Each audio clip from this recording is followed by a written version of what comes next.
Somehow, all the devil's on my track, trying to turn me back. Gotta make this journey somehow, somehow, somehow. Lord, I've got to make the journey somehow. All the devil's on my track, trying to turn me back. Gotta make this journey somehow, somehow. I've got to make the journey somehow. Oh, the devil's on my track, trying to turn me back. Gotta make this journey somehow, somehow. Lord, I've got to make the journey. Devil's on my track, trying to turn me back. Got to make this journey somehow. Lord, I've got to make this journey. Devil's on my track, trying to turn me back. Got to make this journey somehow, somehow. Good, great. Good evening. So, how are you doing tonight? Good to see you. All the devil's on Want my you to know I track, did not ignore you. trying to turn me back. Just been traveling all day. Oh, yeah, all day. To be told. But good to see you here tonight. I can't wait to hear it.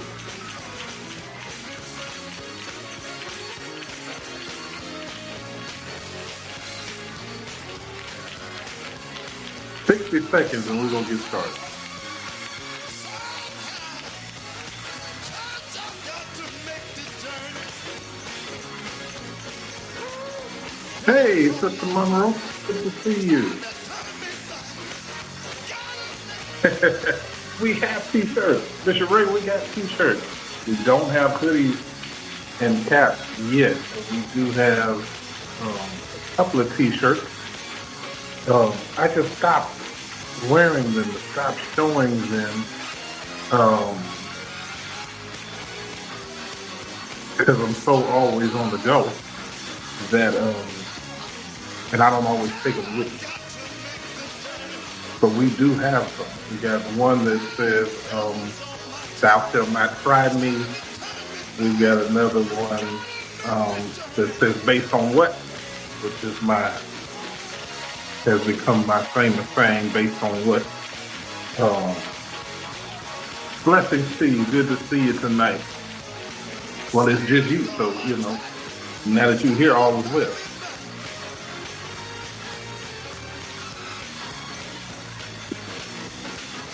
Bishop Ellis will take me in and keep me off balance. Bishop Ellis will take me in and keep me off balance, y'all. So I have to gotta pause for the cause. Good evening to all of you. Thank you so much. More blessings to you. Jefferson, good to see you. Elder Palmer, so good to see you, sir. Thank you all for coming in. Anybody who knows me knows that once I'm in the room, I'm in the room. And so I don't even like to start church late. I'll start with two people because if you miss it, I would have people that would show up at service and we were getting out of service because showing up late don't work for me. So good to see all of you all tonight. Yeah, Bishop Ray, we do have the t-shirts, so we don't have caps yet. We don't have hoodies. Like I said, I just haven't talked about the t-shirts in a while because probably the past year or two, I just been so on the go that I haven't had time to really promote them and wear them like I used to do all the time.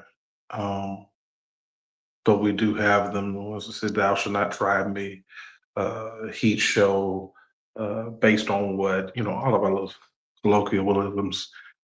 So y'all pray for me. I'm gonna try to do that, do better. Um, in the rest of 2025.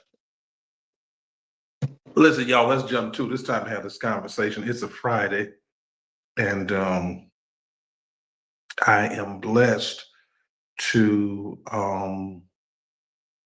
have an office with a company that no matter where I am in the country, I have access to an office.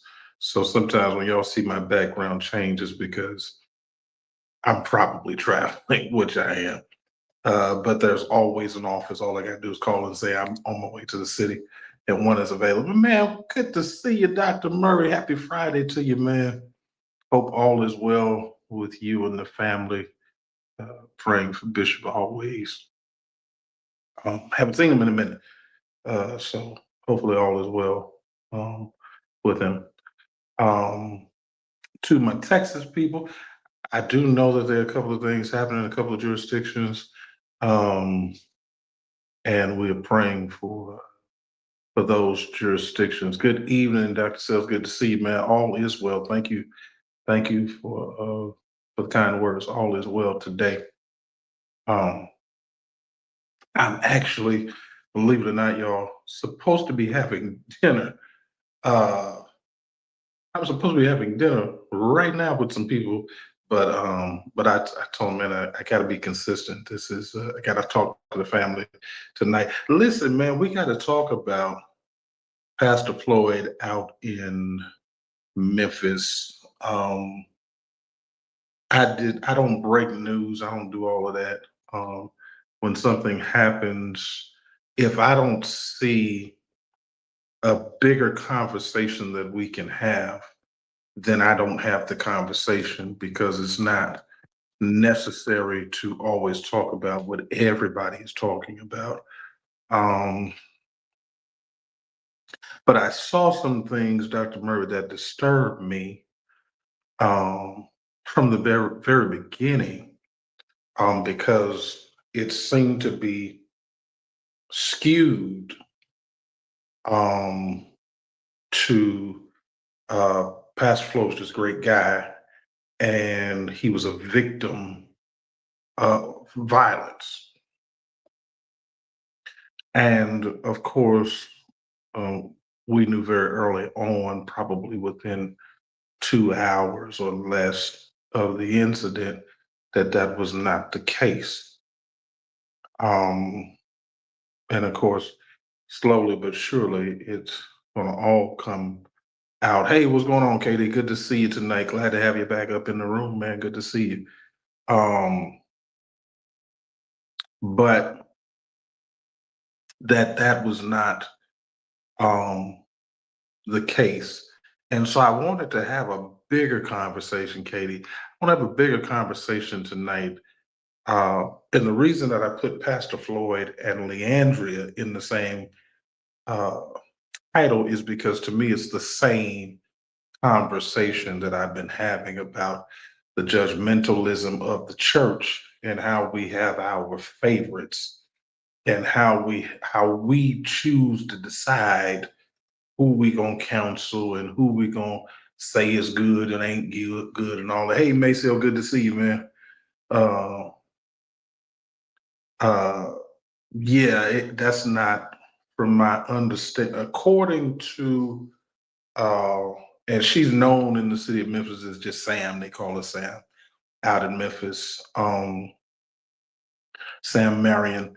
Uh, the reason that when you look at the mugshot of her that she seems unconcerned uh, is because, as far as she's concerned, self-defense.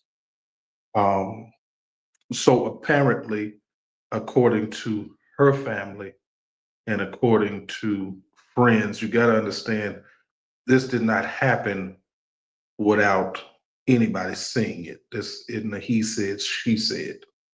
This is a she said, he said, and then they said. Um, there were four people, three people, two with her and Pastor Floyd, who were at this bar uh, after 1 o'clock in the morning when they closed. And what is um, undisputed is that Pastor Floyd was drinking and belligerent. Um, the cause of the argument, there are only four people who really know. Three of them are alive, one of them is not. Um, but according to her family members and friends, uh, they are claiming that this was an ongoing affair. Now, this is the claim of her family, her friends, that this was an ongoing affair, that if you knew it, then you knew because everybody knew, and that this was not the first time that they had had an altercation, according to her people. There was another incident in which he blackened her eye, that he had punched her in the face and gave a black eye before. That's what their side is saying. It's important for me to preface that. I'm not saying it. That's what their side is saying. And they're posting it, social media, kind of putting her side of the story out, why she would have feared him. This was not an unknown entity. Because I initially, Maceo, was, I'm like you. I mean, I'm just a person, but it didn't make a lot of sense to me that the pastor would be out. Um, that the pastor would be out in this bar at 1 a.m. in the morning, some people he does not know, and get into an altercation for no apparent reason. That didn't make any sense to me. And, Judge Judy says, "Don't pee on my foot and tell me it's raining. I can see you peeing." So something is off there, because it didn't make any that, most of us can go to an Applebee's or to a restaurant, and it closed at 1 o'clock in the morning or 2 o'clock in the morning, and not end up in a fight and getting shot, arguing with some people we didn't know in the first place, unless you are drunk or belligerent for some just unknown reason. Doesn't even make sense. So according to the owners, the argument started in the restaurant, but it was closing time for them anyway. So they kind of shut it down and kind of got everybody out. This incident escalates outside in the parking lot. Whatever Pastor Floyd was mad at Sam about, he is cussing and acting a fool outside. And he snatches her phone, throws the phone down to the ground, and smashes it. Don't know what the phone did to him. But again, that's a lot for somebody you don't know. And he's doing this in front of another man and another woman. So he's very comfortable with this behavior. See, I got a problem because they keep putting it out. And see, you can be a great guy, you can do a lot of good things, but we don't know who you are when you go home. And I think we have to stop pretending like we know who people are when we don't see them. Because you can do great things. You can be a philanthropist, you can love kids, you can mentor young men, you can it's a whole lot of people do that. You see some of the nicest people you ever seen, and then you find out that they've had some child locked up in a closet for the past 4 years starving. And the only reason you know is because somebody discovers it, or because some tragedy happens. And so I was really disturbed, because it seems like all the preachers in Memphis have decided he's good, she's bad. But nobody's dealing with the fact that, first of all, he was drunk in public. Remember that? Because just last week we were canceling Leandria for being drunk in public. And she ain't in a fight with nobody but herself.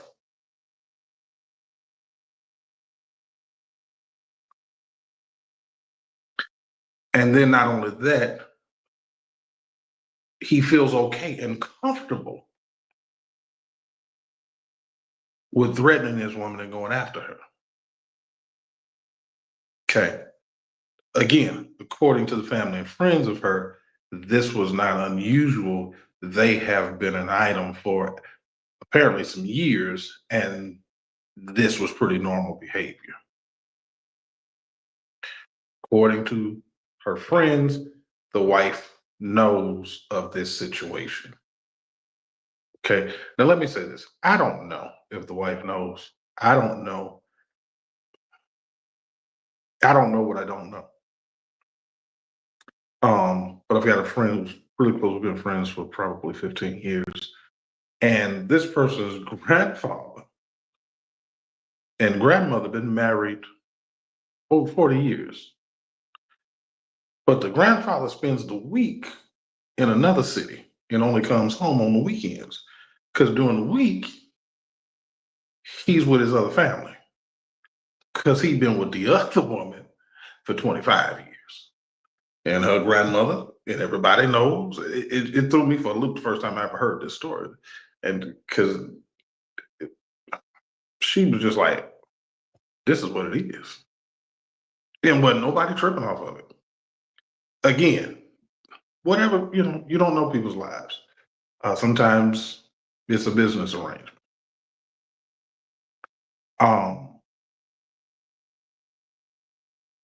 So apparently, Pastor Floyd, after doing all of this, and they're trying to get him to just leave, he finally gets in his car, gets ready to get in his car to leave, and he still has a beer in his hand. And so, according to the witness's statement to the police, Pastor Floyd then threw that beer at the woman and hit her car.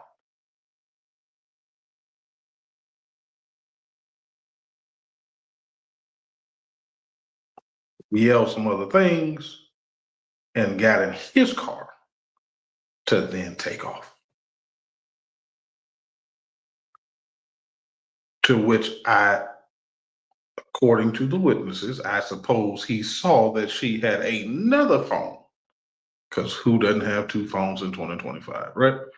So she pulled out her other phone and began to record him. And apparently was trying to get his license plate to file a report.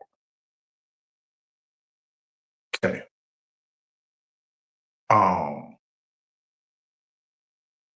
That's why people assumed that they didn't know each other. Because the initial story was that's she pulled out the phone to record, get his license plate number. And so people assume they must not have known each other. I don't know my license plate. And I've had my car for, car I drive every day for probably 4 years. I don't know my license plate. Every time I go to a hotel, they ask me my license plate number. I have to go outside and get it because I don't know it. So, but that was the assumption. According to the witnesses, it was then that Pastor Floyd stopped his car and got out of his car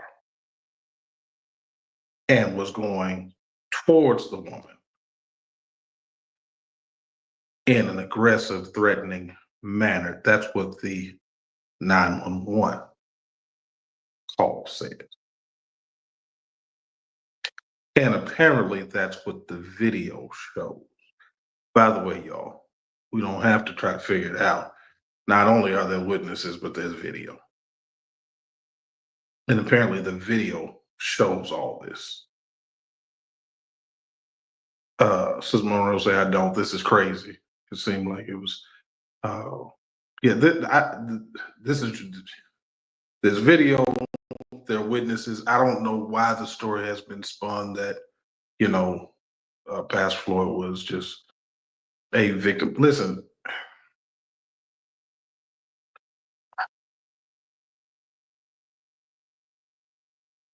every time something happens does not mean that somebody was victimized.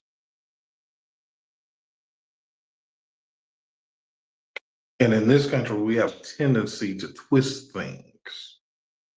Do y'all remember Trayvon Martin?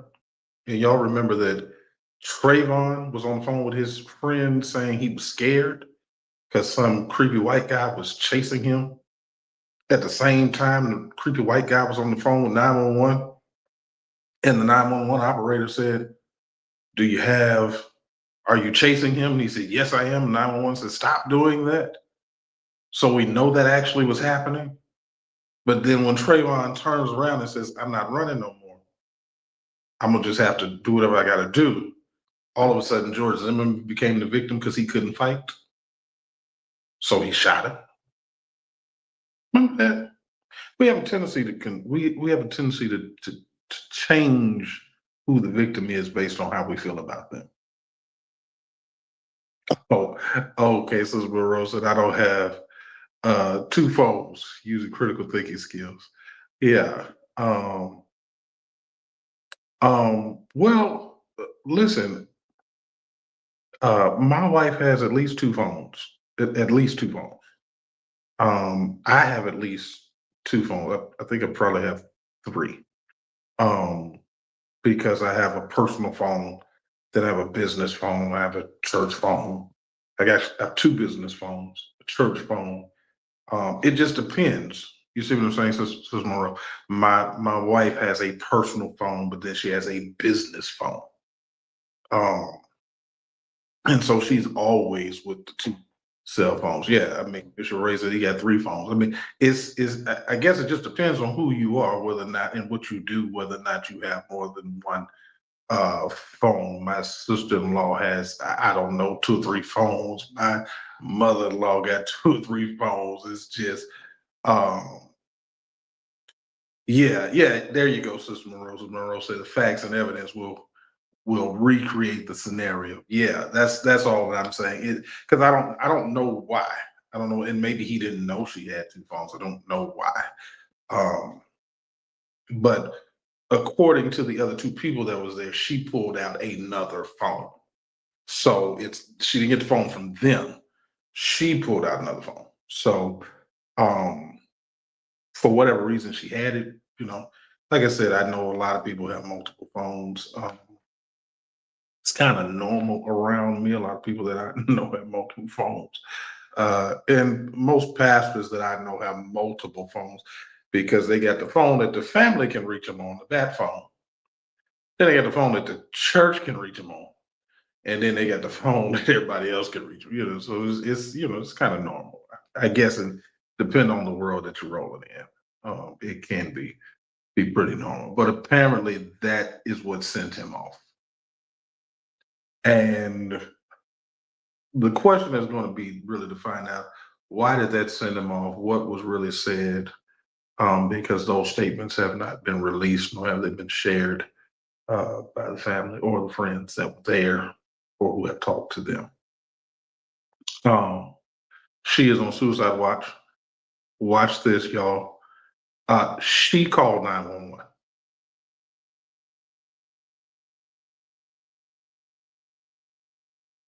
She called 911 for him. She was there when the police got there. She didn't run. She didn't try to duck and dodge. She didn't. It wasn't that type of scenario. Nobody left. They were all there. They all called 911 on their phone, and they all stayed. That's why the police were able to pull all of them in. This was not that scenario. She clearly did not think she did anything wrong, according to her and the other people who were there. She felt as though this was self defense. She felt threatened. She felt in danger. Um, and I don't know. So I want to ask y'all. I mean, is that unreasonable? And by the way, this is a big guy. Um, this is a big. He's not a small guy. The TV makes you look much smaller than you actually are. He's not a small guy. He's a tall, big guy. And so my question would, and Sister Monroe is already on me. My question would be, at what point do you have to? Can you be afraid of a 6 foot plus guy who done already snatched your phone, smashed it up, threw a beer at you, and dented your car, and now he's mad and coming back? At what point? Because see, when it's us, and here's my problem, because I see this with Black women all of the time. In the justice system, it's not justice, it's just us. Because I see way more Black women go to prison and white women in this same scenario wouldn't have even been pulled in for questioning that night. They probably would have took a week or two before they even talked to her, if they talked to her at all. They was, oh, she just, remember when a white woman shot Botham John in Dallas for walking into his apartment? She walked into his apartment and then shot him dead. And they said, oh, she's just so traumatized, we can't even talk to her tonight. It took him almost 2 weeks to talk to her. Because that's the way that I want sisters to understand this. Y'all really got to watch this, because this is, I don't care if you're a Black man or a Black woman, this is the treatment that we get. We are always the suspect. We are automatically the suspect. But if anybody else told this story, it wouldn't have went out all across the news that he was just, it wouldn't have started with a philanthropist. It would have started with, he was drunk, acting a fool, attacked this woman, broke her phone, which was a crime of, yeah. Oh yeah, no benefit of doubt. No benefit of doubt. Yeah, no benefit of doubt. It would have been a whole lot of things. Because when you're a Black man and you take a white woman's phone, they say that's interference. They say that's kidnapping. That's 4 or 5 felonies just right there. There you go, Sister Cooper. See, when people try to figure out, again, we got these preachers who keep telling y'all, all that, it ain't, no, it really is. No, there is systematic racism, and we watch it all the time.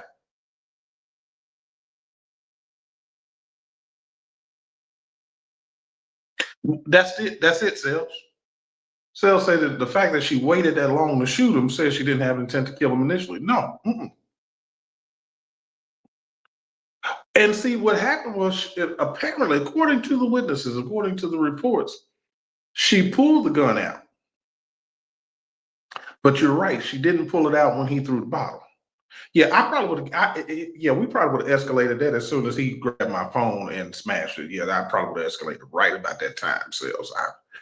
I wouldn't have waited for the beer cans and all that. No, we wouldn't have. No, we would have stopped at the phone. Yeah, that's me. We stopped at the phone. The phone was the first and final straw. Yeah, because I don't have time to see where you're going from here. Because you done already demonstrated that you got some violence on your mind. So we're gonna go put a stop to that now. So according to the video, you see him going at her. She pulls out the gun, and she shoots him, and you see him stepping back. Now, what they're trying to say is that he was retreating. She didn't have to shoot him. No, that's not what happened according to witness statements. According to witness statements, him walking back is after he's been shot. Sister Monroe said this speaks of privilege associate with his influence in the community. Absolutely. You got to remember, the mayor has called this woman a murderer. The mayor. City council people have called this woman a murderer. You got to remember, he was heading up the task force that reviews police officers, the citizen task force that reviews complaints about police. So he's in the system. Why is some putting out another net? I have no idea. I don't know. That's why I do this. That's why I like to, bring topics in that I normally wouldn't talk about, because when I see it going the wrong way, then I always feel a need to okay, what's the real story here? And the bigger story to me, Sister Monroe, is again the hypocrisy. Because you gotta remember, the point of this is that he was drunk and belligerent. But he's a wonderful guy. Leandria is drunk, and we need to stop letting her come to church all together. Because when you find yourself in this position, this isn't the first time this is, come on, y'all. Come on, this isn't the first time he's acted some kind of way. You don't just.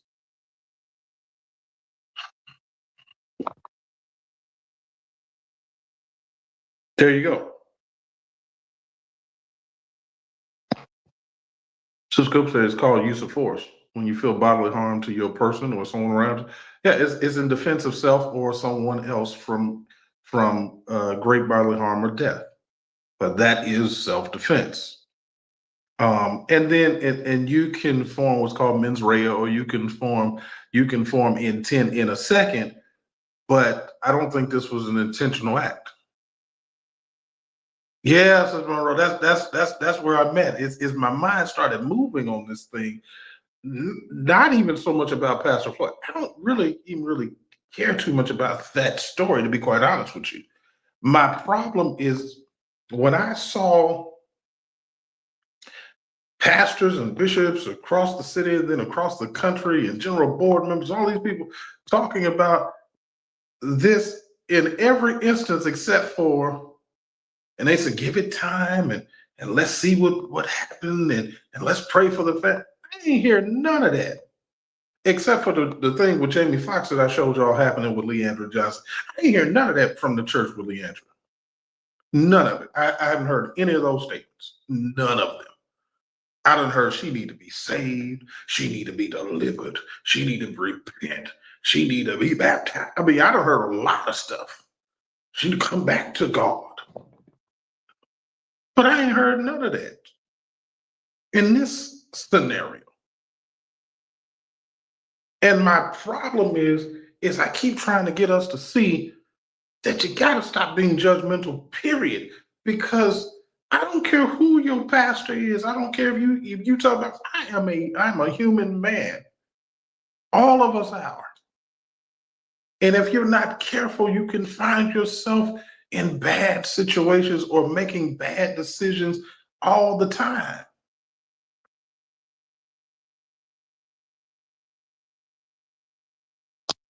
Absolutely.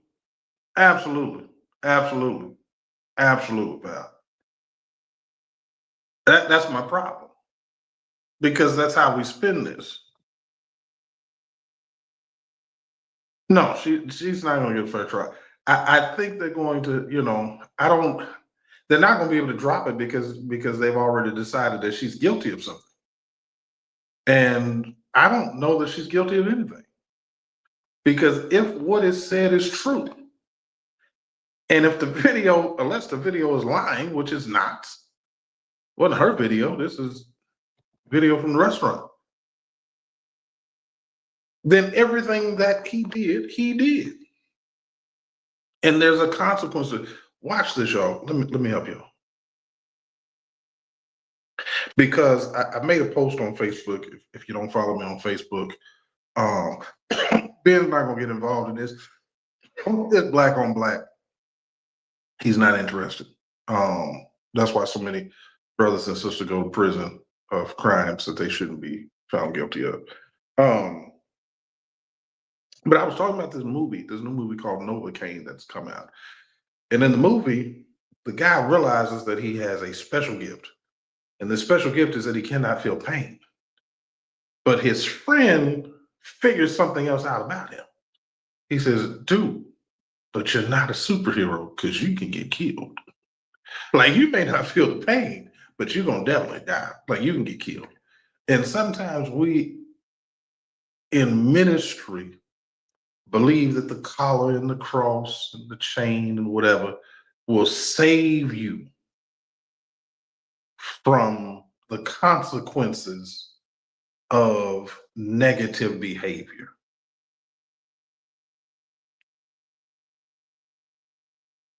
It won't. Pastor Floyd had to find that out. Marvin Winans had to find that out. I can tell you bishops in the Church of God in Christ who've been robbed walking down the street. You in the wrong neighborhood, doing the wrong way.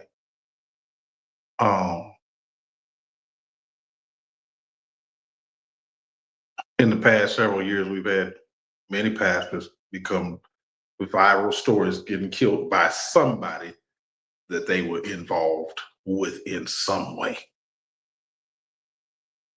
But that's not a new phenomenon either, because Moses was a murderer.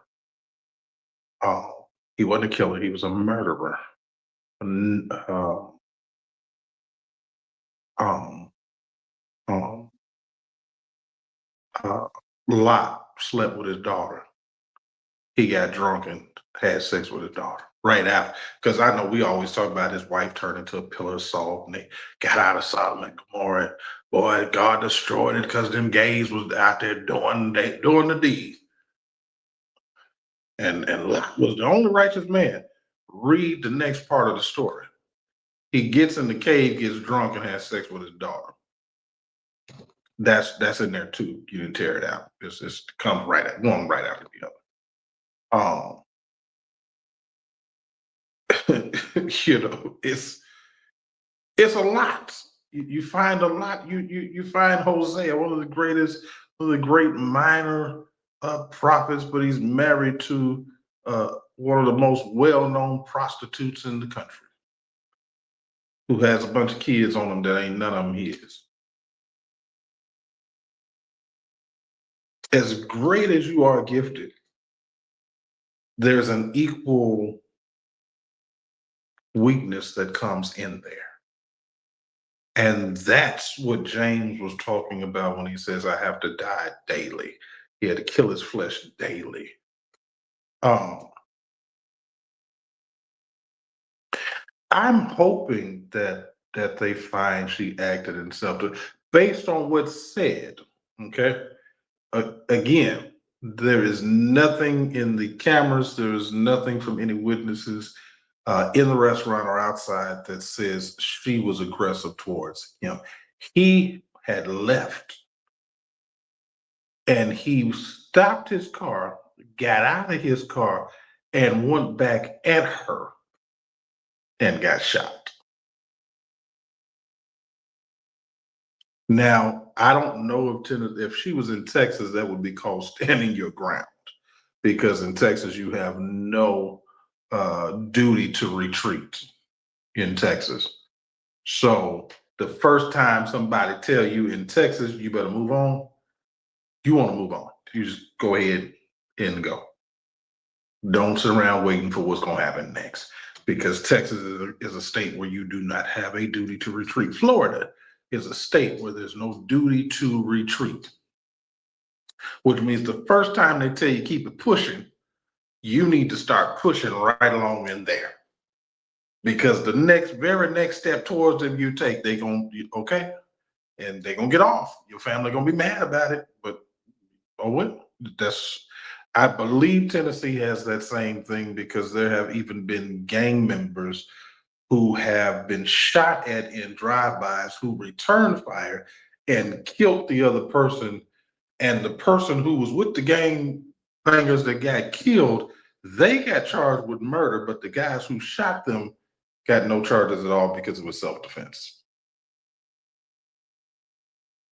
So they still got charged with murder because they had participated in a felony, which was the original drive-by attempted murder.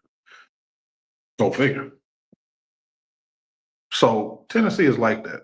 So we'll have to see what happens. But I wanted to kind of bring that clarity. I wanted to bring a bigger. I think we have to have a bigger conversation because there's so many conversations in this one conversation. We have to deal with why is it that this Black woman cannot be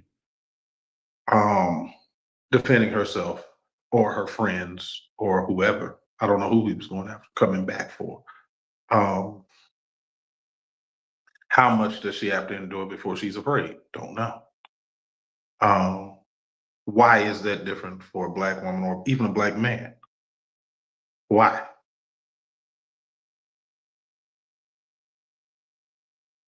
I mean, they're now talking about somebody called Bishop Wooten asking about this. I need to know why it is that they're now trying to get Donald Trump to pardon Derek Chauvin, who we watched sit on the neck of George Floyd till he died. And now they're saying, oh, well, he needs to be pardoned. I don't hear nobody talking about that. I ask me, why are you always so bothered by um why are you always so bothered by what's happening with Bishop Wooden? Because I hear you talk about everything except for things that are I just need to know, is there anything that you defend when it comes to Black people? Is there anything? Have we been wronged at all? These guys, these Clarence Thomases of the world. Clarence Thomas only gets on the Supreme Court because Thurgood Marshall died. And it was pushed on George H. Bush that you had to put another Black man on the bench because you got to do that, right? So everything that you've accomplished, from getting into Harvard to becoming a judge to becoming a Supreme Court justice, was affirmative action, but you hate affirmative action.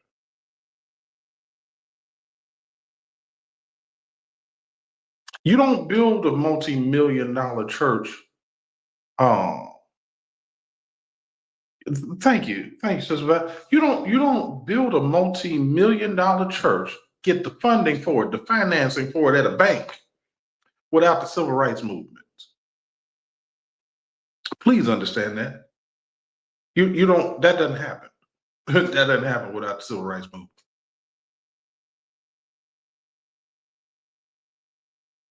That doesn't happen because without the laws changing and saying that you cannot discriminate, because Black folk were redlined in banking and insurance and real estate and a number of things.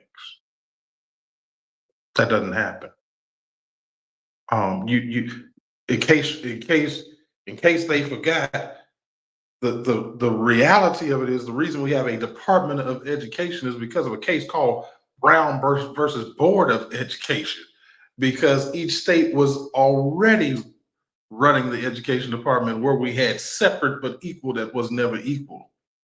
And so therefore Congress created the Department of Education.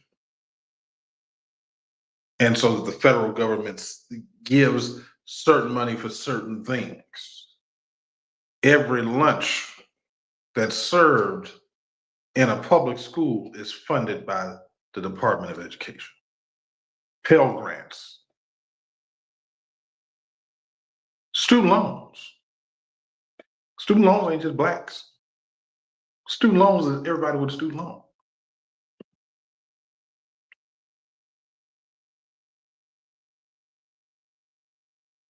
These are not Republican, Democrat issues. These are people issues, y'all. And I'm disturbed when I hear somebody who pastors Black people who keep telling those Black people not to worry about what's happening. I'm disturbed. It's too many of y'all in North Carolina. I don't know. Maybe we need to move some black preachers to North Carolina because there's too many of y'all talking crazy like that. We need to have our own. Remember, we had our own. It didn't work. It's so about people have forgotten that we had our own. It did not work. And please stop talking to me about HBCUs. Please. Black people did not start HBCUs. Okay. There it is, family. Now, y'all want to have a conversation about it? Y'all want to have a conversation about it? Okay. Your Divine Nine, none of them were founded by black people, not one. So stop talking to me about HP. Now, you want to talk about Bethune-Cookman? We can talk about that. But you got to stop talking to me about these HBC, Howard, and all this. Go on somewhere with that. That was none of that was that was their alternative for us. So Val says she recently came into the about. Yeah, a lot of people don't know that. So a lot of people do not know that they were all started by white folk. Howard, Spelman, Clark, Atlanta, all started by white people, y'all. All of them.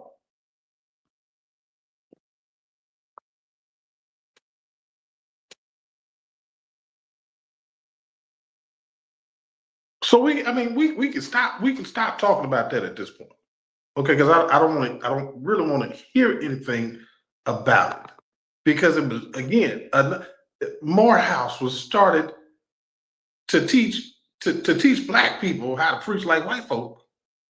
And with the seminary education, but they said it was historically black because it was created to have a college for black people to go to. But we didn't do that. That was another place they sent us.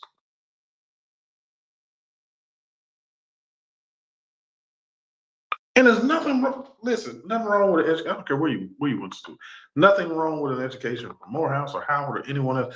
But we have to stop talking like we gotta save the HBCUs because they were our schools. No, they were never our schools.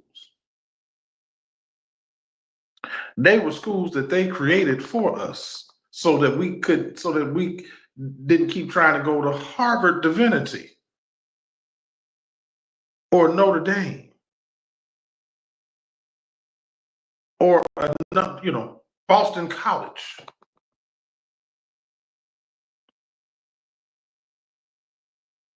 Only meant to cause us harm. I please understand. And I'm gonna say this. I'm gonna say this. So this ain't even a Republican agenda. I know I just messed up. Created for us, not by us. And watch this sales, not even for us. For the ones of us they selected to go. We gotta understand that.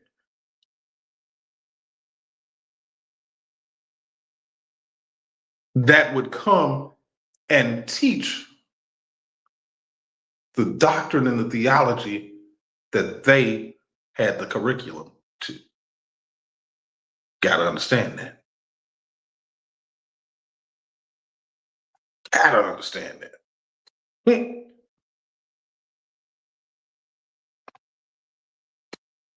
They have never created anything for us.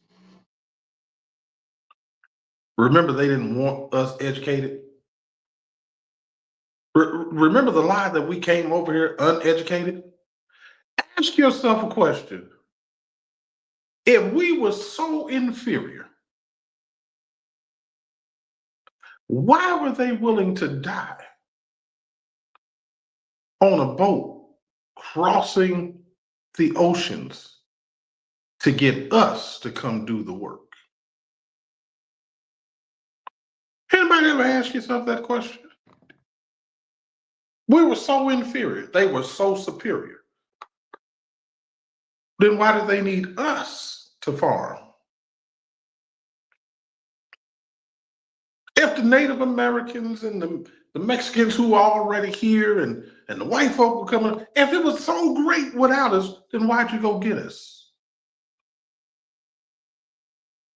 And then why did you breed us? And why did you need our strength and our backs, our hands? We were never inferior. We've never been inferior. We've never been less than. We've never been uneducated. In case people forgot, Egypt is in northern Africa. We were building pyramids when they didn't even know how to count. That are still standing today. Can't figure it out still today. Mathematical geniuses. We were farming and rotating fields and rotating crop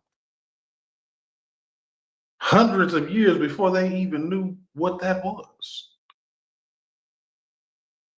We were already doing that.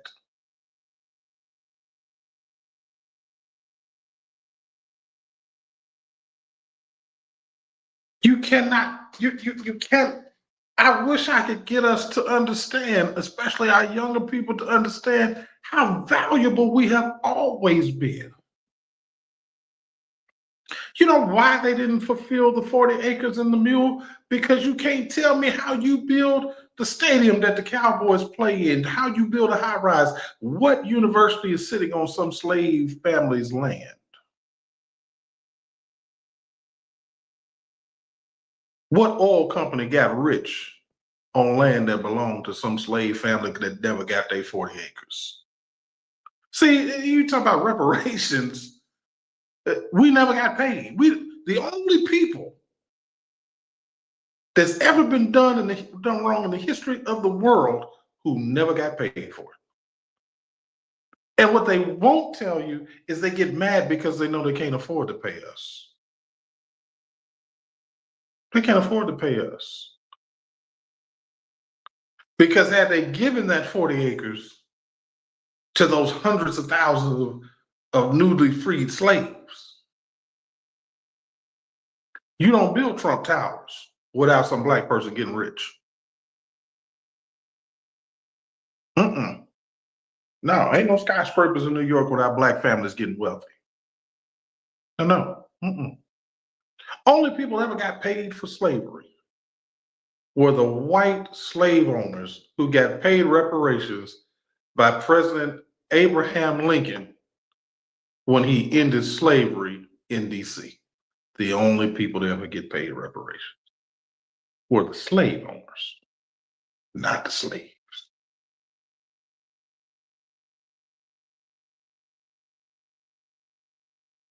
Sister Tina says, do you think it's wrong for me to feel that I can't have a white person as my pastor? I don't think so. I don't think so. True story. 2001. I'm the minister of music at a pretty large church in Central Texas. And a friend of mine who we played for, an artist that some people might know, George Clinton, of Parliament, Funkadelics. And he lived in Houston at the time. And he calls me up and he said, hey man, listen,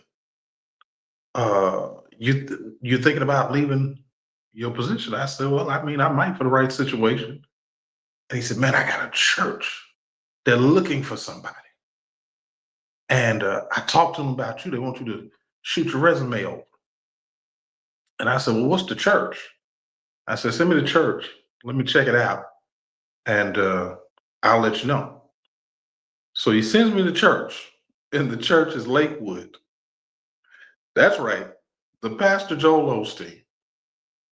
And I looked and I watched his videos and I called him. I said, "Man, I can't do it. I ain't gonna be able to do it." I turned it down because I could not see myself playing for Joel Osteen. Didn't know anything about him at all. I just his style and he was white. That was it. Aaron Lindsay went on to do great things with Israel Halton, and they did great things out in Lakewood. But no, so I don't see anything wrong with that. Um, um, Buddy 23 says they were too weak, and we are strong people. Only if we would stick together as people of color, educated, strong, determined to make our history who and what we are. Good evening, Sis Collie. Kevin says Lincoln wasn't the good guy they portray him as. He wanted to send us back to Africa. Actually, here's the thing, though, Carter. Lincoln made that offer. That was part of the reparations, that they would give every slave that wanted to return $100 to go back to Africa. The real problem with Lincoln is that when you go back and read his writings, Lincoln said very adamantly that if he could end the Civil War with YouTube on TV, no sir. Okay, can y'all hear me? Y'all tell me if y'all can't hear me. I guess y'all can because we having a conversation. Y'all talk back. So Lincoln said if he could end it without ending slavery, he would have. He just didn't see a way to end slavery. I mean, to end the Civil War without ending slavery because it had become divided amongst the whites. The North didn't want anything to do with slavery. And the South, watch what they tell you. Listen to them. They will tell you that the Civil War was about economics. It wasn't about white supremacy. They didn't care nothing about being, it was economics. Oh, okay. All right, Sister Tina says she can hear. So Sister Kylie, check your phone and maybe your TV, maybe in the settings. It was economics. We were free. It's the same reason that they have a problem with illegal immigrants in the country. Why you got so many that are now mad that Trump is trying to, remember them same people that voted for Trump said, "Oh, get them out of here." But then they were thinking that it was those and not these over here that's working for us. I don't know. I guess she may join us, she may not. Bishop, I don't know.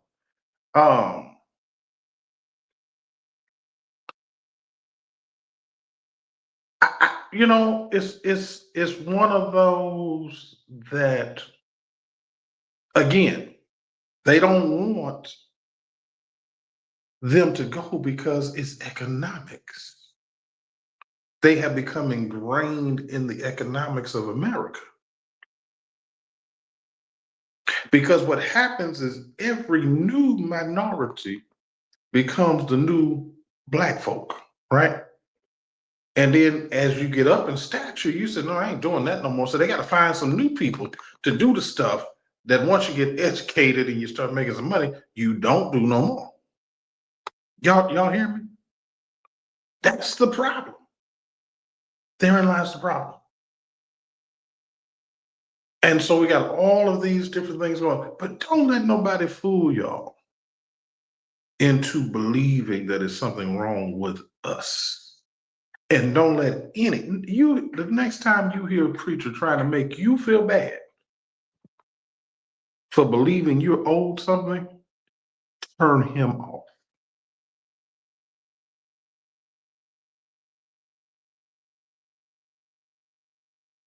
You hear somebody, how they keep talking about 400 years ago.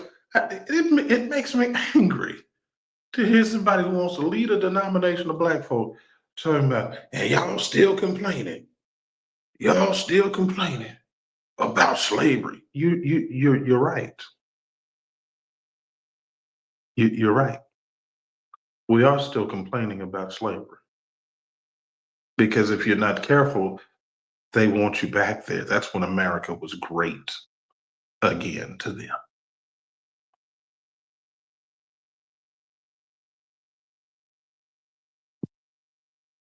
You're right, Sister Tina.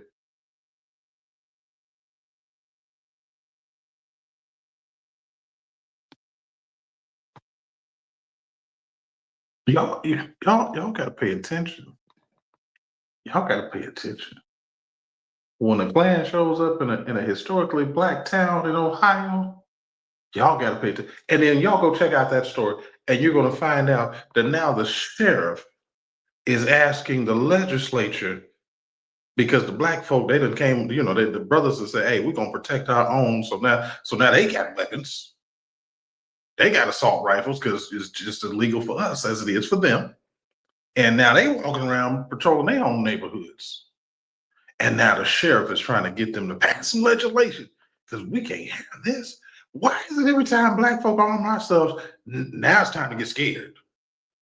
You can't let black folk have it. Well, the law either covers us or it doesn't. Sister Cooper, you just said something I've been saying for at least 10 years. The Holocaust, you gotta pay attention to this. The Holocaust lasted about 4 years. About 4 years. These are the facts. Go look them up for yourself. The Holocaust lasted about 4 years. Slavery lasted 400 years. There were about 5.8 million Jews that were killed during the Holocaust. There were 5.5 million blacks and gays that were killed in the same Holocaust. There were 18 million Russians killed in the same Holocaust. There were 12 or 14 million Polish people killed in the same 4 years. Not only, Sister Cooper, did they get paid, they're still getting paid. I talked about it on a show, I think maybe a year ago, about the fact that last year, I think America collected billions of dollars in reparations to the Jews for the Holocaust. They still collecting from people today for the Holocaust in 1940. So you can miss me with all of what, oh, that was too long ago. And I was not alive then. My father was 3 years old in 1940.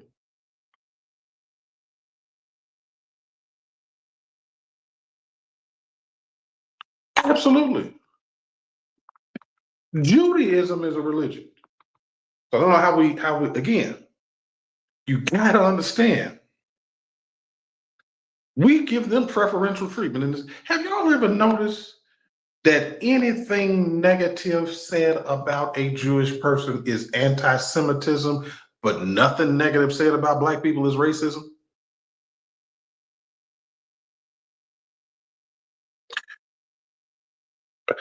Again, somebody go call Bishop Wooten and tell him why. Ask him who told us in the Bible to defend Israel. Because last time I checked, when Israel disobeyed God, God turned them over to Egypt and their enemies. And sent a prophet in and say, when y'all return to me and be my people, I'll return to you and be your God. That's the Bible. You don't talk about the Bible. The Bible doesn't tell us, God doesn't need us to defend any of his people. He does not need us for that. That's not our role. That's not our job.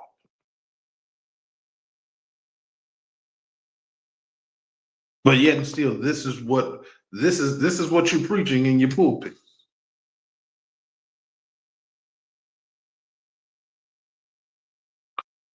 And man, Sister Tina said in Florida, DeSantis, he done banned African American history. I saw that. I saw that. They don't even want you doing that. Now they're erasing the facts.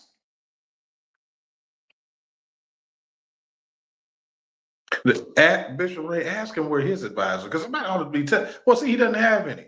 He doesn't have any. He doesn't have any. Now, see, when you say, "Oh, they control me," that's anti-Semitism. But the last time I checked, every person you see running media companies got the last name Steen somewhere, a Berg somewhere in it.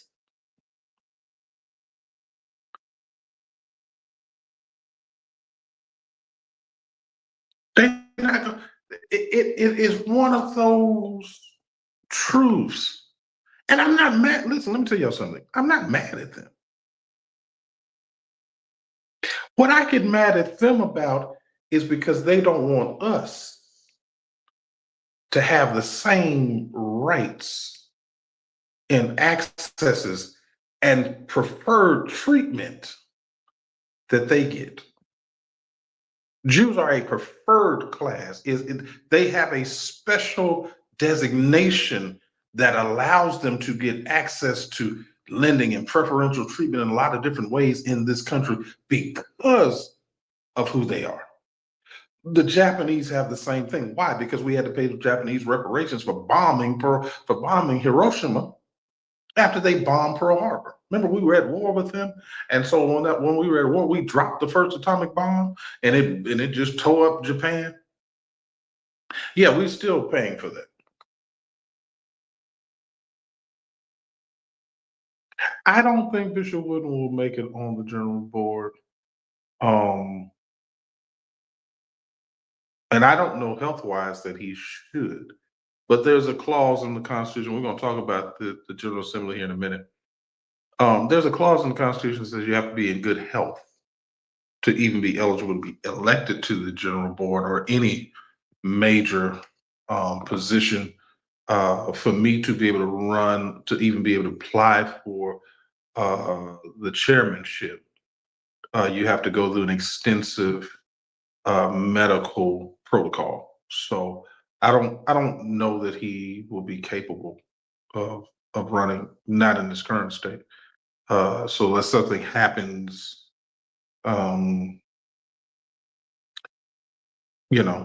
before the next election, no, I don't think so. I think he'll have a hard time to do that. I agree. Difference is they control everything. That's the comment, and we control nothing. I agree and I disagree. I agree and I disagree.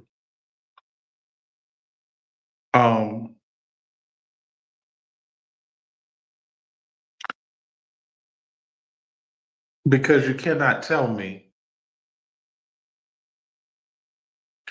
how 14 multi-millionaire white men created the NFL,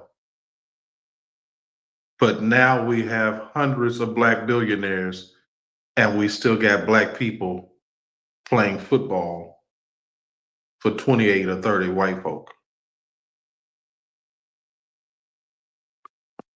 You can't tell me we control nothing. We choose to control nothing.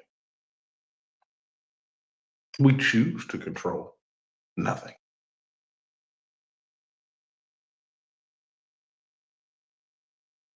There's nobody stopping us from buying satellites and creating television networks. Remember, Bob Johnson created BET and then he sold it to become a billionaire to a white Jewish guy. Remember that? And he and his wife went on and became billionaires.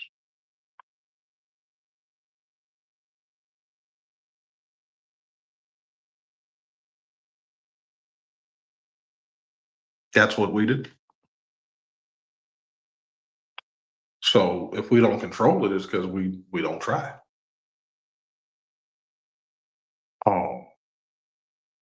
Jones says, hey, white Europeans have been playing God and erasing the truth from history. They erase the truth to tell the story. Wow, I love that. Erase the truth to tell the story. Wow, watch that. That portrays him as superior. I mean, isn't that what everybody tries to do? Americans, Kevin Carter says Americans put Japanese Americans in internment camps during World War II and paid them reparations. Absolutely. We have paid reparations to everybody we've ever been in war with. We've given security guarantees. That's what Ukraine is asking for now, security guarantees. That's why we have bases, military bases all around the world. And we're the world's police officers.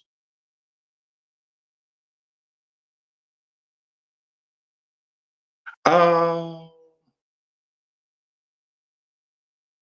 I don't, you know what? I don't know how Bishop Wooten got back again. And we're going to talk about this in a second. We're going to talk about this General Assembly in a second. Because I think, again, that's another thing that we have to talk about. Um,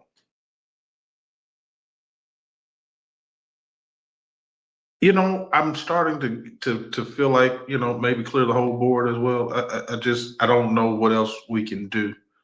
Um,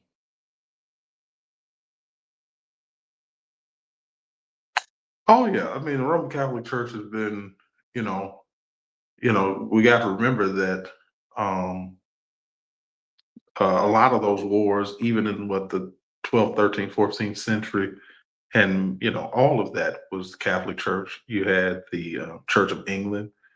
They have always used religion to suppress people. Um, Even when you remember this, y'all, when you read the Bible talks about slaves obey your masters as another. You have to remember something.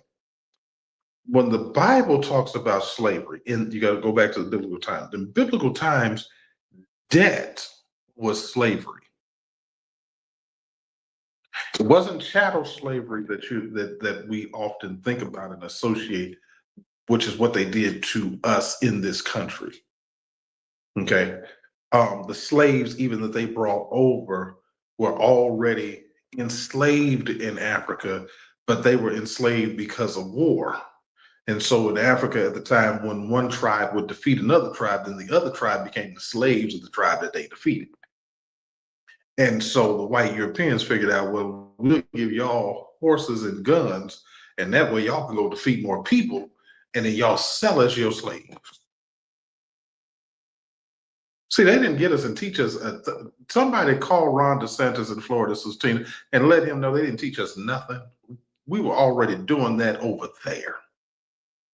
They wouldn't guide us because they needed us to do it over here. They needed us. We didn't need them.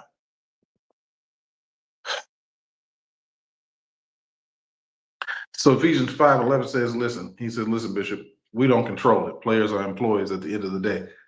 And let me tell you again why I disagree. Because who said that you have to play? These are contracts. These are contracts. I read contracts every day.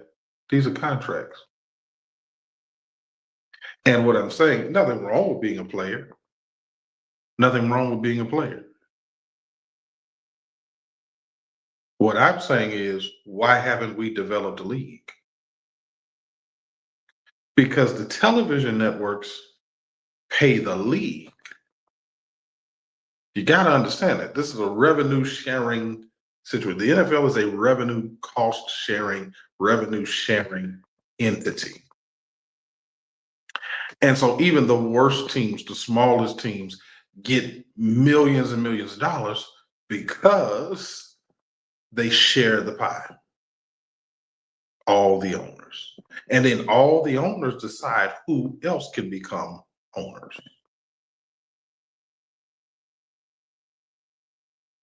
And then all the players do what's called a collective bargaining. So they bargain for whatever their contracts and what they can and can't do. There's nothing wrong with any of those propositions. What I'm saying is, whatever you value the NFL at, I think the Cowboys might be worth what, $5 billion now. You've got black billionaires that have enough money to buy 5 Cowboys, 10 Cowboy teams.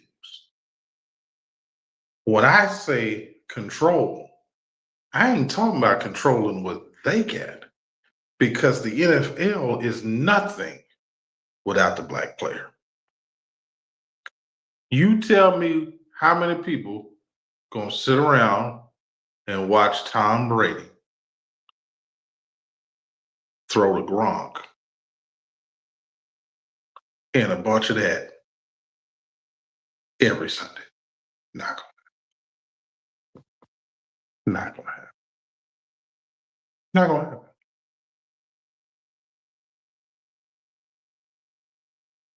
You tell me who is paying millions of dollars to watch white guys run up and down the court doing layups and 3-pointers.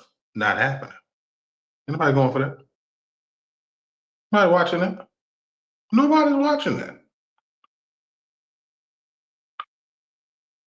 He did buy. You're talking about uh Byron Allen. Byron Allen did buy the Weather Channel. Yeah, he owns it right now.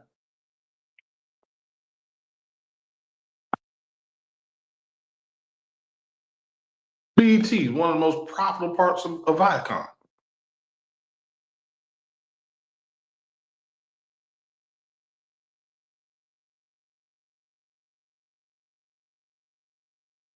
Um, Absolutely. The LDS, the Mormons, one of the wealthiest churches in the world. They're worth billions of dollars. Billions would it be? I think we talked about it on the show, on a couple of shows last year.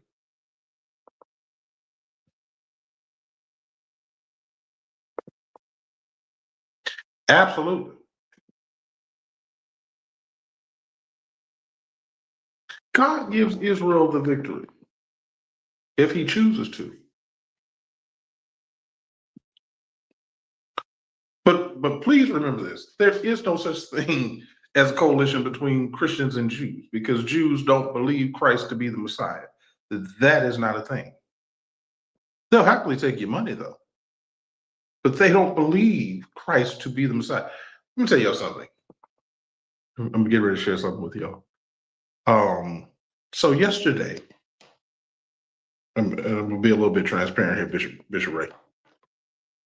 So yesterday, I stopped. I'm getting ready to hit the road. I decided to drive where I'm going, and I stopped to get gas. And I see this guy pull up to get gas, and Sister Val, he's got on one solid color,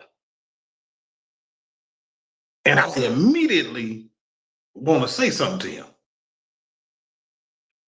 because I'm from a certain place, and sometimes I forget, because some things are a part of you, and so I wanted to say something to him, and I'm pumping my gas, and I just okay, we're not gonna do that. And so I get in the car and I drive off. And I said to myself, how is it that at my age and where I am in life, seeing him wearing this color and knowing he don't really know what he really doing,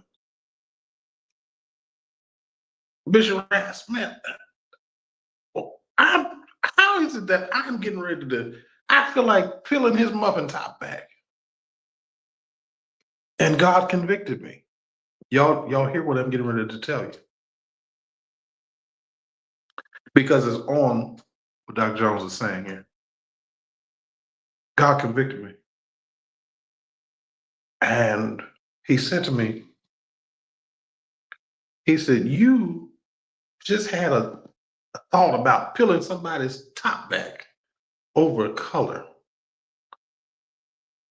He said, did you know Muslims will kill you over Muhammad?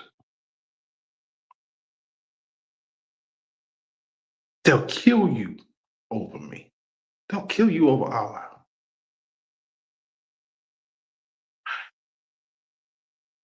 And it hit me because, see, we do a lot of preaching in our church about, we often compare Jesus. We often compare Jesus to Muhammad. We do that in our churches. But the Muslims never compare Muhammad to Jesus. And there's a reason, because Muslims don't believe Muhammad is God. Muslims believe that the Quran teaches them that Muhammad is the last real prophet of God. And so he was the final spokesman for God. And so God gave him the Quran. That's what they believe. And so they don't let you play with that, because this was the messenger of God. They don't believe he's God, but they do believe he was the final messenger of God.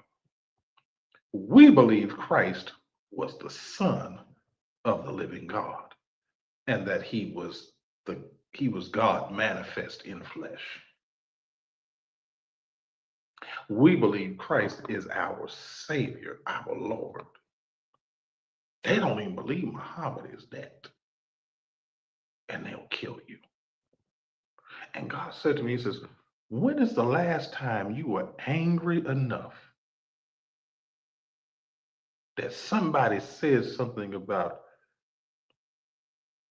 your God or your prophet or your pastor or your leader, that you was willing to peel their muffin top back?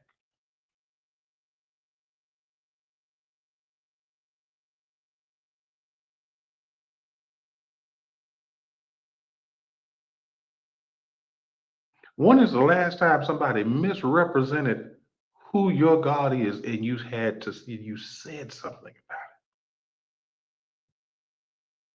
Because we do a lot of talking. We make a lot of noise about abortion and about alcohol and drugs and all of this.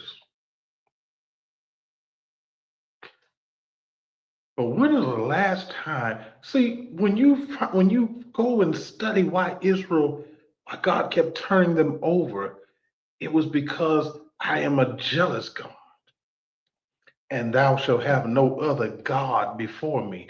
And you'll find out it's always when they started making images and they started worshiping other stuff and they started doing other stuff, then God would just say, okay, I'm done, and turn them over to the enemies.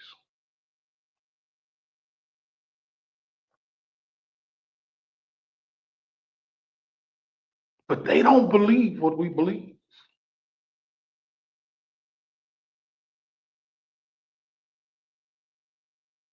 The Israel that your favorite bishop is defending don't even believe the Christ that you say is your Lord, your Savior, your messenger, your intermediary between you and God.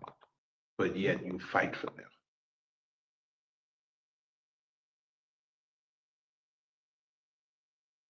And you can't even preach that. Go ask Bishop Plummer why he was under house arrest for almost 3 years.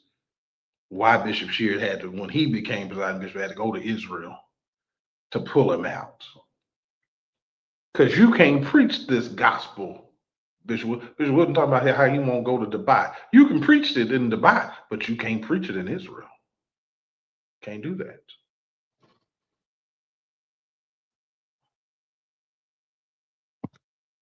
So Stephanie say, in places in the world, Muslims are 10 toes down for their beliefs. But take your life without no problem. Yeah, they'll kill you. They'll kill you for that. They'll kill you for that. Ephesians says we desensitized to the blasphemy of Christ, how the media disrespect Christ and would never fly with. No, not at all. You remember the cartoonist made a cartoon depicting Muhammad, and he has been on the run ever since. It's been like 20 years, and he's still hiding out because it's an on-go green light. They done green lit him like they are the like they the like like they the gangster disciples. They done green lit him. It's on. It's go. The minute they see him, it's on. It's go. If ever they see him, he's out of there, gone. is any Muslim, anytime, go.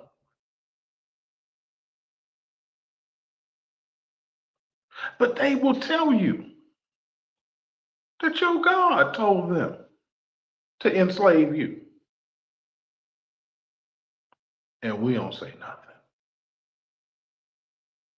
That's why you can see all these guys get up and preach on Sundays, y'all, and let them take DEA, let DEI, let them do this, let them do it. God got me. What? So you serve a God that would allow you to be put back in chains? Oh, okay. I don't want that one. I don't want that God. I don't want that God. No, no, no. But don't think God won't, because He will. That's the mistake we make. We believe that God won't allow people to do that to us. He did it to Israel how many times? It's in your Bible. Stephanie says she was in Dubai last November, and on TV they paused all shows for prayer. And prayer is played on TV. Here's the thing. They do it. They pray what? How many times a day? The whole Muslim world got to stop and pray.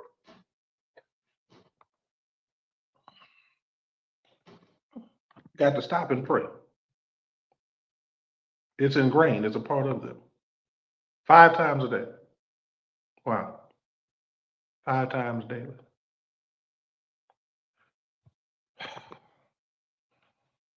Y'all, we got to do better. We got to elevate our minds. I need y'all to elevate your minds. And could you imagine if there were 1 million people that were all elevating the truth to each other of our real lived reality? What would happen if we understood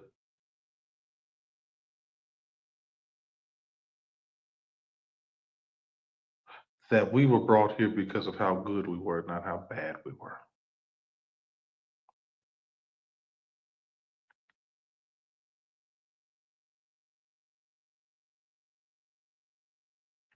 How would your mind frame change? Because the truth of the matter is, we have a superiority complex too. Because we view others as superior to us.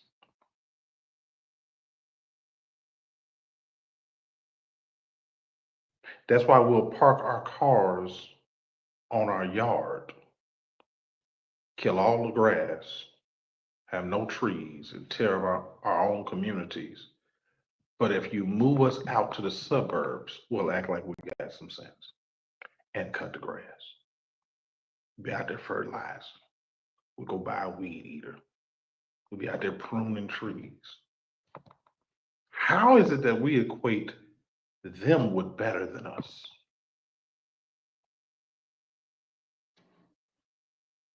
And who are them? Anybody.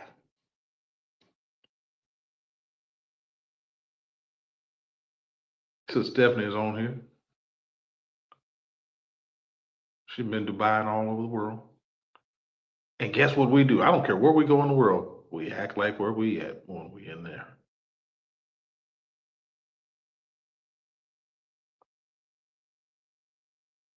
I don't go over to Dubai acting a fool. Oh, you know you don't do that. Mm-mm.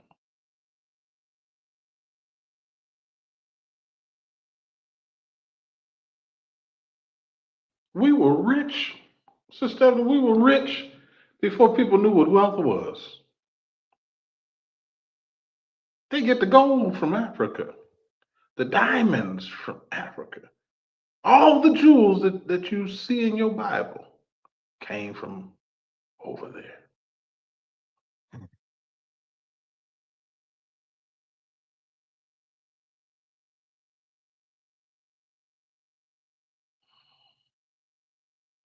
So Val said we got Stockholm syndrome.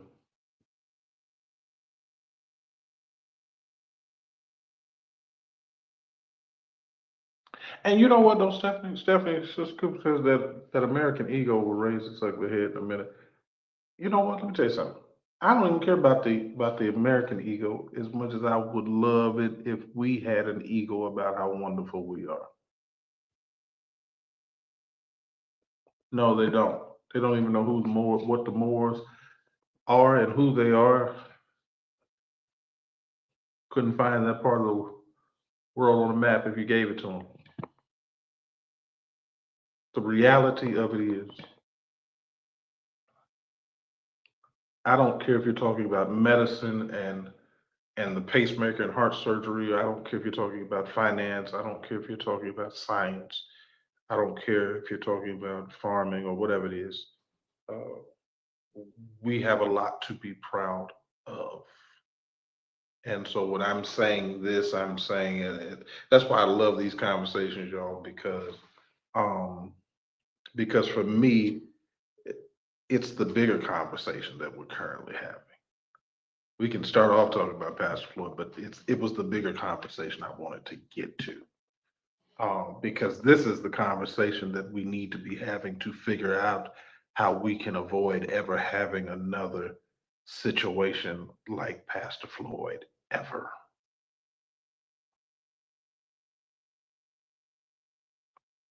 Ever. We can figure out how to brother help brother and sister help sister to have the integrity to understand, instead of playing the game in the field, either love the one you're with or get with somebody else. You're welcome, Sister Cooper. I'm just trying to elevate us. I promise you I am. Because we don't have to be where we are. And I don't want people to think that toxic masculinity, um, that's Christian nationalism pretending to be what real men are. I don't want that to be the truth. And I want people to know that don't walking around pumped up and acting like a Neanderthal and a fool doesn't make you a man. Doesn't make you a person with integrity. Any more than walking around with your behind out showing everything that the Lord gave you and your mama made you makes you a woman. Just doesn't happen like that. We are royal. We're royalty. We were that from the beginning. We were that from the beginning. I'm glad you stayed tonight too. Thank you. Thank you. And Val, if I keep saying I can't necessarily see your picture, so I may keep saying sis or bro. What? Don't even pay me no attention, please. Please don't pay me attention. I can't. Anybody tell you I can't really see that well tonight. So please forgive me if I can't see clear. Um, okay, I thought you was a sister. I thought so. Okay, I just want to make sure because I got that wrong the other day and on a show a couple of weeks ago, and I felt bad about it. But I think we have to do that now. Second point, and y'all, they texted me. I got to figure out how to get out of this. Um, okay, I got 30 minutes. Okay, Andrew Caldwell. Do I need to say anything else? Uh, Andrew Caldwell.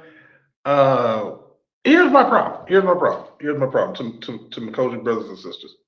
Here's my problem. Y'all had a real big problem with Andrew, but you didn't know his pastor was Bishop Wooten until I told you a couple of years ago. Did not know that. I don't know why. Um, Bishop Wooten made a statement concerning Andrew Caldwell preaching, I believe, this Sunday, um, and that he's licensing him. Um, and his response was that Andrew is saved and sanctified, filled with the Holy Ghost, and delivered. And he does not hold his past against him, and no one else should. He is his pastor, and he loves him And that's all he got to say about it.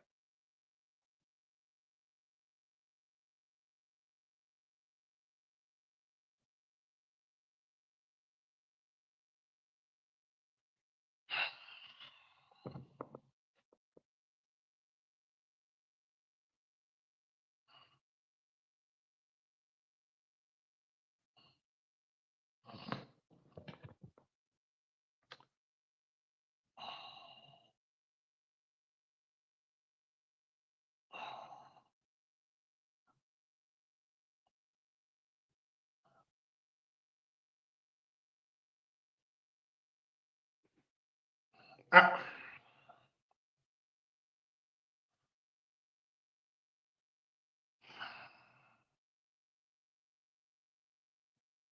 see, Carter, I'm just going to say it like that. When you know, you know. When you know, you know. And I'm off. All right. Final conversation. I'm not, I'm, I can't talk all night about, just not being. I'm gonna let him go. I'm gonna wish him well.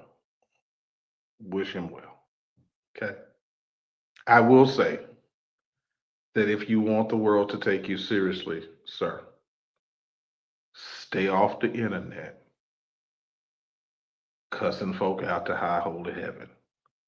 Stop getting in fights at red lights cussing folk out. Stay off of gay TV shows cussing and fighting. If you're going to do this, then walk worthy of the call in which you say you are accepting. Finally, okay, I got a question for y'all. Is April call in the General Assembly as a whole, is it even worth doing anymore? Is it worth going to? Is it worth participating in? Um, because now, the General Assembly can vote to not pass a report, not pass a budget. And now they say that with no constitutional authority, that the presiding bishop can now just issue an executive order approving whatever budget they want. They can just issue, that the presiding bishop issues an order that whoever he appointed, he was going to appoint. Um, well, it's Bishop Wooten. Uh, Let me help because you're not the only person who makes that mistake. Wooden with a D, Wooden, is the bishop in North Carolina. That is Bishop Patrick Wooden. Bishop Lawrence Wooten, Wooten, is the general board member in St. Louis. Um, that is no, not your bad. You just didn't know. A lot of people don't. Trust me. People talk about them all the time, and they don't know which one they're talking about. Yeah. So he is not a member of Bishop Wooden's church, because we would have known that day one. Uh, but he is a member of Bishop Wooten's church and has been a member apparently uh, since he was a child, according to Andrew Caldwell. Uh, he used to sit on Bishop Wooten's lap and used to bounce on his lap and stuff like that. That's what he said. I did not say that. He said that. And he thinks highly of him. So they're all very, very close. And so, um, now to your point, uh, and I know it was said tongue in cheek. And again, I'm not going for Bishop Wooten. That's what Andrew said. I didn't say it. I played it when he did it. I ain't say it. Sister Dunlap, I'm not doing nothing. I ain't doing nothing. I'm just telling y'all what was said by Andrew Caldwell. He that was a he told that story in Bishop Wooten's pulpit the last time I think he was emceeing Bishop Wooten's anniversary, like about a year or two ago, and he told that story. I didn't tell the story. Bishop Wooten the one put it out there. I didn't put it out there. He put it out there. So ain't nothing for me to stop. I didn't do it. They did that on purpose. And I said then, don't ever do that again. I don't know if he was feeding them the corn or not. I assume he probably had corn at their house before. They're all very, very close. So listen, I don't believe Bishop Wooten has a hell or heaven to put Andrew in. I don't have a heaven or hell to put Andrew in. I don't know if Andrew is delivered or not. He may be delivered from penises. I was trying not to say that. He may be delivered from that. He may be delivered from men. Let me say from men. He may very well be delivered from that. But he need to stop all this cussing and fighting and acting a fool. That's all I'm saying. If you're going to preach the gospel, then, get that together. That's all. That's all. Thank you, Bishop Ray, for bringing me back to where I was. Bishop Ray says they might as well go ahead and throw the Constitution out because they're doing whatever they want to do. That's my point. I'm sorry, Sister Dunlap. Forgive me. Let me close that door. Let me go on over here to the General Assembly. Close that door up. I think that's my point. I think that's what I'm trying to present as a real question. Because it is a real question of what are we doing? It is the middle of March. There have been no agenda sent out. So that means there are no jurisdictional assemblies who have met to discuss the agenda to decide what they want or don't want, which is what's supposed to happen, so that then when they elect delegates to send to Memphis, those delegates go and vote the way that their jurisdictional assemblies have already voted. Are y'all following that? That's what's supposed to happen in this church.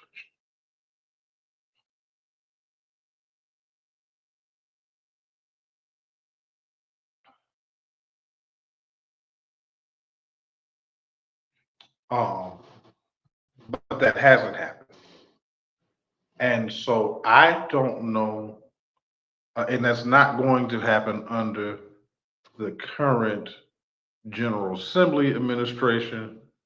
And it's certainly not going to happen under the current General Board, who would, be saying this is what's supposed to be happening in the general. I mean, if people were compliant with that, they would do that. But that hasn't happened. So I'm trying to figure out, why are people getting ready to spend money to go to Memphis to vote on things that you're only going to know about once you get there? Because it really just has become an informational meeting.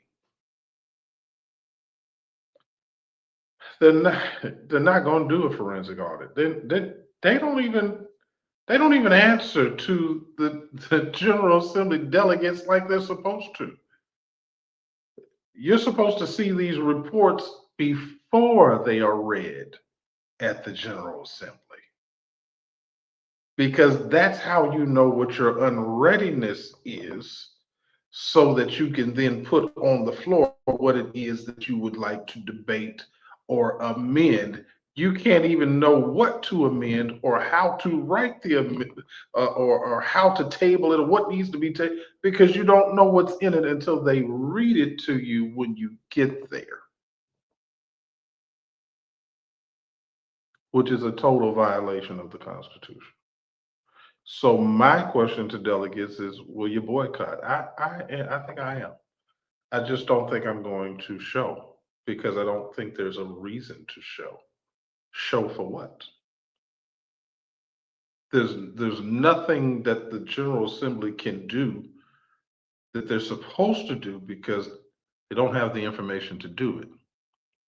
the jurisdictional assemblies have not met, because the last time I checked, most of these jurisdictions are currently in their ministers and workers meetings. So how could you possibly be preparing for the General Assembly when you're having week-long ministers and workers meetings, but you don't have any of the agenda or any of the reports, where it would be a good time? Because again, you got to remember, the purpose of the midwinter meetings, minister and workers meetings, was so that your jurisdictional assembly would come together.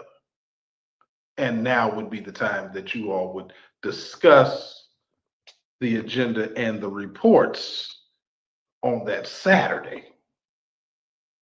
And then you would then elect your jurisdictional delegates that would represent your jurisdiction at the April call meeting. Y'all just got out of your, okay, so they just got out of theirs last week. Yeah.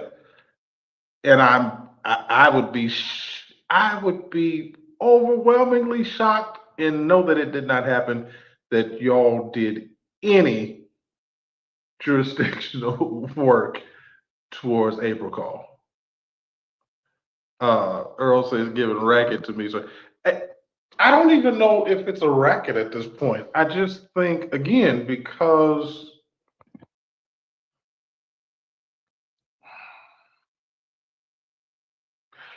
the Democrats are upset with Chuck Schumer right now, because as the leader of the Senate Democrats, he went along with Donald Trump on this continuing resolution that is ultimately going to take $880 billion worth of funding out of Medicaid and essentially kill the Department of Education.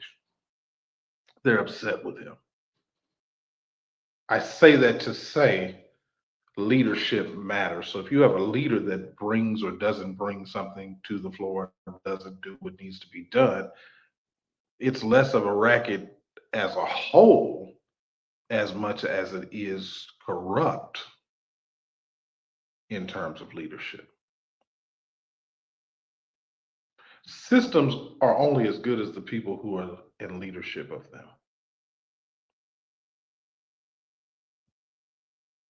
So you can have the best system in the world, the best governance in the world, but if you have leaders who won't follow it and then are allowed to be corrupted, and then so are allowed to infest with corruption, then eventually the whole thing falls apart.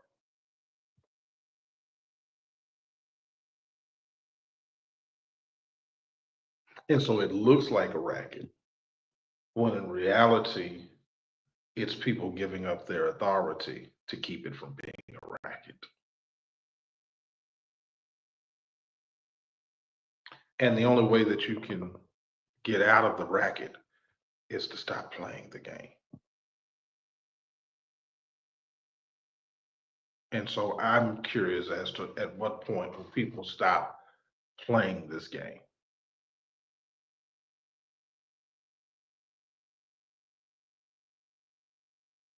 At what point will people stop complaining about giving them money to people and things that don't do anything that they stand for, and then just complain about it? Which brings me back to that original question. When is the last time you were mad enough about the things that people were doing, saying it was in the name of your God, that were just wrong? We not even mad enough to not show up, not unless be mad enough to kill. I wish an imam would.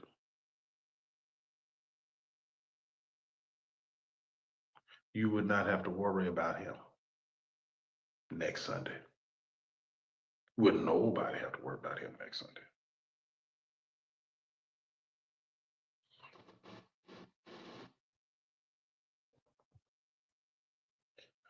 Anyway, y'all, I gotta go. I gotta go. Gotta get out of here. Um, I am at least an hour and 2 hours late. Y'all pray for me. Would y'all do that? Y'all pray. I don't think they're gonna be too mad. They're not gonna be happy. But I want to come and hang out. Highly favored Smith, good to see you tonight. Thank you so much. Uh, Highly favored says offering time. Listen, if you want to sow into this platform, it would be great. I would greatly appreciate it. This is why I'm gonna try to have a great weekend. I'm gonna try to enjoy the rest of my weekend. I'll be back here on Sunday night, and we'll be ready to have a deeper conversation. I pray. But yeah, any way you want to help, you can send it over. Thank you for those who did.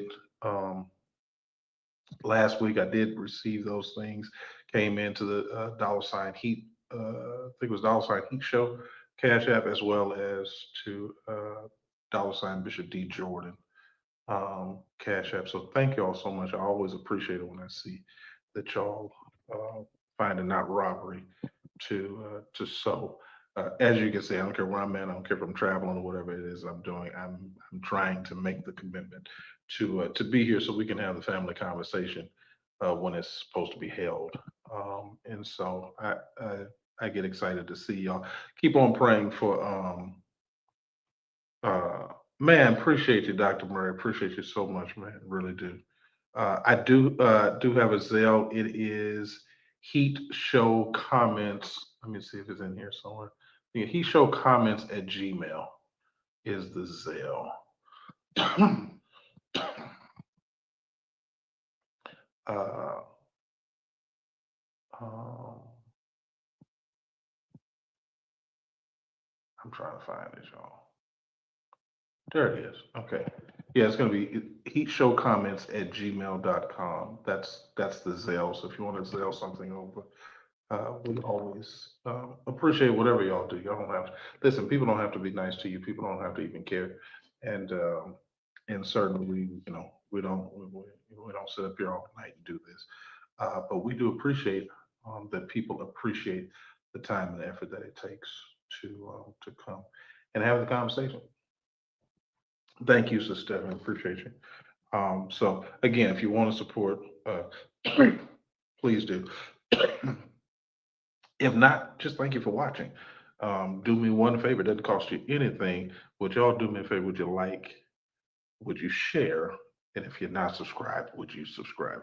I think I'm about 12 subscribers from 1,000. And so I'm really excited about that. Um, Subscribers are different than viewers. We've got uh, when I looked at the statistics the other day, they said we had 146,000 viewers or something like that. But we haven't hit 1,000 subscribers. So 146,000, y'all. Listen, subscribe. So at least you know, because sometimes it is we're scheduled to come on. I'm scheduled to be here on Fridays at 8 p.m. and on Sundays at 7:15 p.m. But sometimes that gets moved around because of my schedule, because I do travel extensively. And so because I do, sometimes it gets moved up, sometimes it almost never gets moved back, but sometimes it does get moved back every once in a while. So just make sure you do. Um, you know what, Sis Val, you're not the only person to tell me that. I don't know. I don't know how the algorithms work. So sometimes, but it may also be because sometimes I do not post it like way in advance, and I used to. But y'all pray for me.